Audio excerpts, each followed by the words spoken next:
Saudara-saudari pencinta Renungan Harian Katolik Maria Bunda Karmel. Hari ini seluruh gereja merayakan perayaan Kamis Putih, peringatan perjamuan Tuhan. Perayaan ini mau mengingatkan seluruh anggota gereja mengenai perintah Tuhan sendiri untuk mengenang pengorbanannya di salib, pemberian diri Tuhan kepada manusia dengan menyerahkan dirinya sendiri. Pemberian diri Yesus kemudian diteruskan gereja dengan merayakan perayaan Ekaristi. Karena itu setiap kali kita merayakan perayaan Ekaristi, kita mengenang pengorbanan Tuhan dan penebusannya.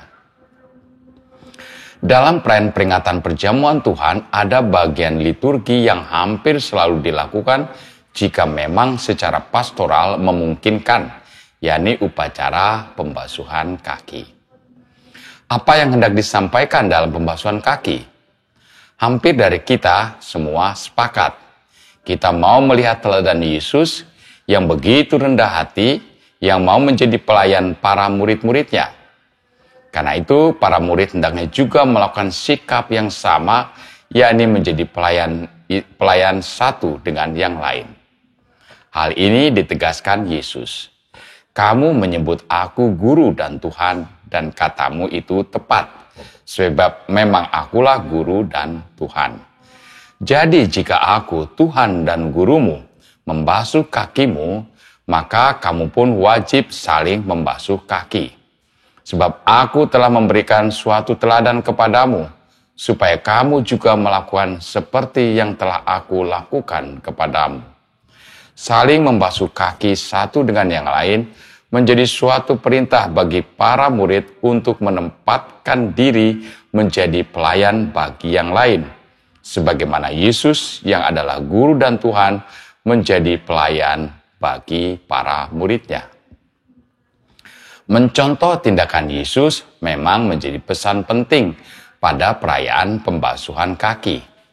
Akan tetapi, proses bagaimana bisa menjadi pelayan bagi yang lain sesungguhnya terjadi saat terjadi dialog antara Yesus dan Petrus.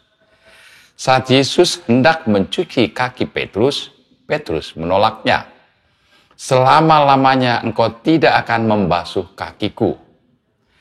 Penolakan Petrus tentu bisa kita maklumi, karena mana mungkin seorang terhormat melakukan tindakan yang seharusnya dilakukan oleh seorang hamba, seorang yang statusnya lebih rendah dari Petrus sendiri. Namun Yesus berkata, jika aku tidak membasuh kaki, engkau tidak mendapat bagian dalam aku.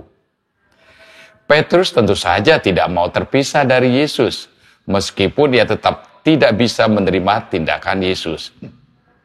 Karena itu Petrus berkata, Tuhan, jangan hanya kakiku saja, tetapi juga tangan dan kepalaku. Sungguh jelas ini adalah penolakan Petrus. Akan tetapi Yesus bersikeras agar Petrus mau dibasuh kakinya. Oleh karena itu Yesus berkata, siapa saja yang telah mandi, ia tidak usah membasuh diri lagi, selain membasuh kakinya, karena ia sudah bersih seluruhnya. Mendengar perkataan Yesus, tidak ada alasan bagi Petrus untuk tidak membiarkan Yesus membasuh kakinya. Momen membasuh kaki mungkin terlihat biasa saja, dan Injil tidak menceritakan apa yang terjadi dalam batin para rasul, terutama dalam diri Petrus. Untuk mengetahuinya, kita bisa bercermin dalam kehidupan sehari-hari. Saat orang yang kita junjung tinggi, kita kagumi, baik karena statusnya maupun cara hidupnya, memberi kita cindera mata yang sederhana, kita merasa bangga dan bahagia. Kita merasa terhormat, dan tanpa kita sadari dalam diri kita juga timbul untuk melakukan hal yang sama. Petrus menolak karena ia merasa aneh.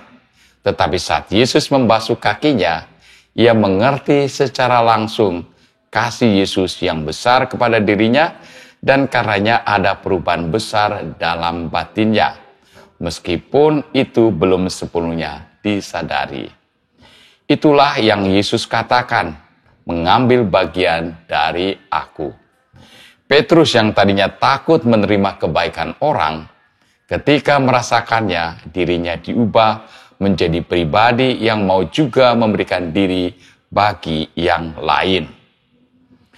Kita mungkin terkadang bertindak seperti Petrus, menjadi orang yang malu, orang yang sungkan, orang yang tidak mau menerima kebaikan orang lain, menerima pemberian kasih orang lain, hanya karena kita merasa tidak memerlukannya, atau kita merasa tidak perlu orang lain berbuat seperti itu.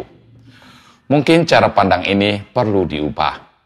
Sesekali kita perlu seperti Petrus, membiarkan orang lain berbuat baik kepada kita, meskipun kita tidak membutuhkannya. Saat kita membiarkannya, kita akan merasakan hal yang berbeda. Kita menjadi orang yang paling tidak akan menaruh hormat kepada orang lain. Dan karenanya kita juga mau berbuat baik kepada yang lain. Tuhan memberkati.